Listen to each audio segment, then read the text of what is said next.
16 सोमवार की व्रत कथा। एक बार महादेव जी मृत्युलोक में विचरण की इच्छा करके माता पार्वती के साथ पधारे। विदर्भ देश की अमरावती नगरी, जो कि सभी सुखों से परिपूर्ण थी, वहाँ पधारे। वहाँ के राजा ने एक अत्यंत सुंदर शिव मंदिर बनवाया, जहाँ वे रहने लगे। एक बार पार्वती जी ने चोरस खेलने की इच्छा हुई।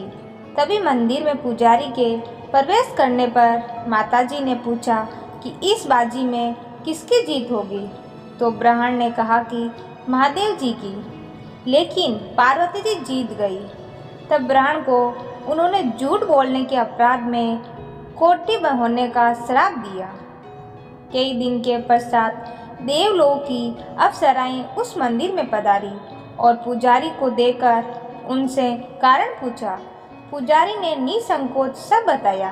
तब अप्सराओं के ढाढ़स बंधाया और 16 सोमवार के व्रत रखने की सलाह दी। विधि पूछने पर उन्होंने विधि भी बताई। इससे शिवजी की कृपा से सारे मनोरथ पूर्ण हो जाते हैं। फिर अप्सराएं स्वर्ग में चली गई। ब्राह्मण ने सोमवार का व्रत करके रोग मुक्त होकर अपना जीवन व्यतीत करने लगा। कुछ दिन उपरांत शिव पार्वती जी के पधारने पर पार्वती जी ने उसके रोग मुक्त होने का कारण पूछा। तब ब्राह्मण ने सारी कथा बताई। तब पार्वती जी ने भी यही व्रत किया और उनकी मनोकामना पूर्ण हुई। उनके रूठे पुत्र कार्तिकेय जी माता के आज्ञाकारी हुए, परंतु कार्तिकेय जी ने अपने विचार परिवर्तन का कारण पूछा। तब पार्वती जी ने वही कथा उन्हें भी बताई। तब स्वामी कार्तिकेय जी ने भी यही व्रत किया। उनकी भी इच्छा पूर्ण हुई। उनसे उनके मित्र ब्राह्मण ने पूछकर भी वही व्रत किया। फिर वे ब्राह्मण विदेश गया और एक राजा के यहाँ स्वयंवर में गया। वहाँ राजा ने प्रण किया था कि एक हथिनी जिसके गले में माला डालेगी, वह अपनी पुत्री का विवाह उसी से कराएंगे। वहाँ शिव कृपा से हथिनी ने माला उस ब्राह्मण के गले में डाल दी। राजा ने उसे अपने पुत्री का विवाह कर दिया। उस कन्या के पूछने पर ब्राह्मण ने उसे कथा बताई। तब उस कन्या ने भी वही व्रत कर एक सुंदर पुत्र पाया। बाद में उस पुत्र ने भी यही व्रत किया और एक वृद्ध राजा का राज्य पाया। जब वह नया राजा सोमवार की पूजा करने गया तो उसकी पत्नी ऐश्वर्या उनके साथ नहीं गई। पूजा पूर्ण होने पर आकाशवाणी हुई कि राजन, इस कन्या को छोड़ दें, अन्यथा तेरा सर्वनाश हो जाएगा। अंत में उसने रानी को राज्य से निकाल दिया। वे रानी भूखी प्यासी रोती हुई दूसरे नगर में पहुंची। वहाँ एक बुढ़िया उसे मिली जो धागे बनाती थी। वह उसी के साथ काम करने लगी, पर दूसरे दिन जब वो धागा बनाने निकली तो अचानक तेज हवा चली और सारे धागे उड़ गए। तो मालकिन ने गुस्से में आकर उसे काम से निकाल दिया।